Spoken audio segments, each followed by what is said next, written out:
Or if you're looking for an evolution of the formula that Bethesda started with the Elder Scrolls, then you should take a look at Come Deliverance II. At its core, this game wants to be highly immersive. More on that soon. It's an open-world RPG with gameplay that revolves around exploration, skill progression, and dynamic interactions. This is a massive RPG, so let's break down what you actually do in the game.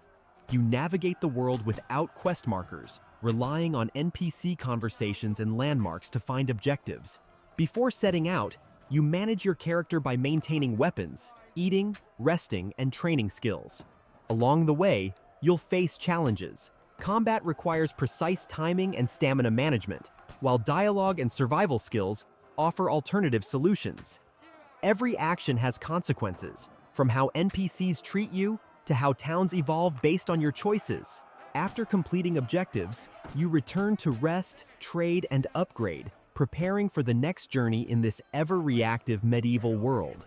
An objective can either be a quest or something you decide to do yourself. The world is huge, so exploration is definitely an option and can be worth it. As you noticed, I don't waste your time with information you don't need. I get straight to the point. With that in mind, let's continue. Every action matters. Your reputation, combat style, and even hygiene affect how NPCs react to you. Combat is physics-based and skill-dependent, requiring you to read enemy movements, block at the right time, and strike with precision. Although it's still an RPG at its core, which means that stats will be the deciding factor if you know the basics of combat. But yes, you can win with lower stats due to its physics-based reactive nature. Outside of combat, everything from improving your reading skill, crafting potions, or mastering trades like blacksmithing will shape your experience. The game tries to be as immersive as possible by making the world feel real.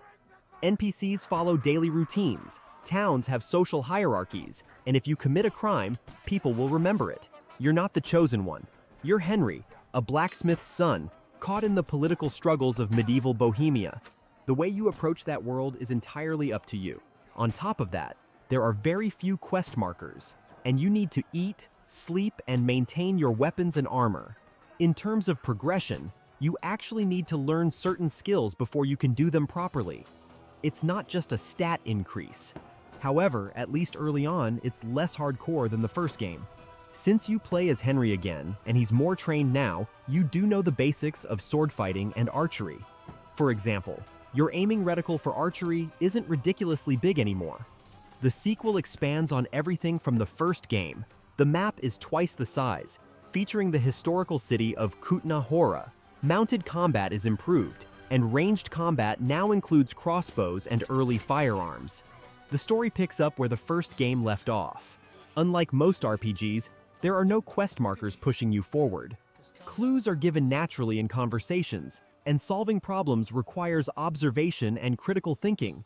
If an NPC tells you someone went north, you'll need to follow roads, check landmarks, or ask around to find them. This makes exploration more organic and rewarding. I'm sure that if you like the first game, you'll like this one. If you like the Elder Scrolls games, you might enjoy this as well. This puts me in a tough position. I didn't like the first game because of the combat, but I absolutely love the Elder Scrolls. But of course, I can't let such a massive RPG go by without trying it. I didn't get a review code, so I don't have an opinion to share just yet, but I will share my opinion on it later. This was just to explain what the game is all about. To summarize, Kingdom Come Deliverance II is what you'd expect from a sequel, a bigger version of the first game, but more refined. If that sounds good to you, then check it out. Are you playing it? Let me know in the comments what you think, and combat tips are highly appreciated. That's it. If you like short and to-the-point videos that don't waste your time, please consider liking and subscribing. Regardless, thank you so much for watching, and I hope to see you in the next one.